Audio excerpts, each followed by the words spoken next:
Friends, കുരുവില്ലാത്ത വലിയ നാരങ്ങ കൊണ്ട് ഒത്തിരി ഉപയോഗങ്ങളുണ്ട്.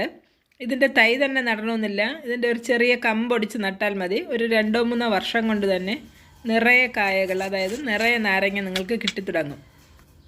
ഇതുകൊണ്ട് മുൻപും ഞാനൊരു അച്ചാർ ഉണ്ടാക്കിയിട്ടുണ്ടായിരുന്നു. ഇതിനെ നമുക്ക് ആദ്യം രണ്ടായിട്ട് മുറിച്ച് ഒന്ന് പിഴിഞ്ഞെടുക്കാം. അതിനെ നമുക്ക് ലെമൺ ജ്യൂസ് ഉണ്ടാക്കാം. എന്നിട്ട് ബാക്കി കൊണ്ട് നമുക്ക് വെള്ള അച്ചാർ ഉണ്ടാക്കാം. വലിയ നാരങ്ങ ആയതുകൊണ്ട് തന്നെ അതിൻ്റെ ചാറ് വളരെ കുറച്ച് മാത്രമേ നമുക്ക് പിഴിഞ്ഞെടുക്കാൻ പറ്റുകയുള്ളൂ. ഞാൻ 2 നാരങ്ങയുടെ ചാറാണ് എടുത്തിട്ടുള്ളത്. അതിലേക്ക് ഒരു വലിയ സ്പൂൺ പഞ്ചസാരയും ഒരു വലിയ സ്പൂൺ തേനും ചേർത്ത് 2 ഗ്ലാസ് വെള്ളം ചേർത്ത് നന്നായിട്ടൊന്ന് ഇളക്കി യോജിപ്പിക്കാം. തികച്ചും വെറൈറ്റിയും ഹെൽത്തിയുമായിട്ടുള്ള ഒത്തിരി ജ്യൂസുകൾ മുമ്പും ഞാൻ അപ്ലോഡ് ചെയ്തിട്ടുണ്ട്. കണ്ടിട്ടില്ലെങ്കിൽ അതുകൂടെ ഒന്ന് കണ്ടേക്കണേ. പകുതിയോളം പിഴിഞ്ഞ 2 നാരങ്ങയും അല്ലാതെ ഒരു നാരങ്ങയും കൂടെ, അങ്ങനെ 3 നാരങ്ങയാണ് ഞാൻ എടുത്തിട്ടുള്ളത്. നന്നായി വിളഞ്ഞ മുളകാണെങ്കിൽ ഒരു 5 എണ്ണം മതിയാവും, അല്ലെങ്കിൽ ഒരു 10 മുളക് ചേർക്കേണ്ടി വരും.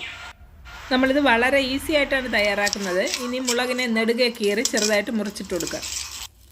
നാരങ്ങ ആയതുകൊണ്ട് തന്നെ അത്യാവശ്യം നല്ല രീതിയിൽ ഉപ്പിട്ട് കൊടുക്കുക. 1/2 ടീസ്പൂൺ ഉലുവ പൊടിച്ചതും ഒരു ചെറിയ കഷ്ണം കായവും ചേർത്ത് കൊടുക്കുക. ഇനിയും കുറച്ച് സാധനങ്ങളൂടെ നമുക്ക് ചേർക്കേണ്ടി വരും. ആദ്യം നമുക്കിതിനെ ഒന്ന് നന്നായിട്ട് വേവിച്ചെടുക്കാം. ഇനി 1/2 ടീസ്പൂൺ കടുക് നന്നായിട്ട് ചതച്ചതിലേക്ക് ഇട്ട് കൊടുക്കാം.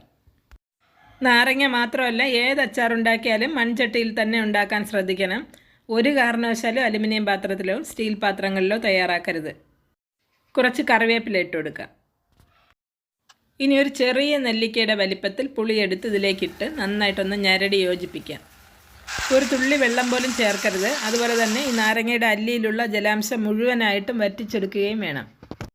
നമ്മളിതിൽ കടുക് വറുത്തിട്ടില്ല. അതുകൊണ്ട് തന്നെ ഒരു വലിയ സ്പൂൺ നല്ലെണ്ണ ചേർത്ത് 1 മിനിറ്റ് കൂടെ നന്നായിട്ട് ഇളക്കി യോജിപ്പിക്കാം.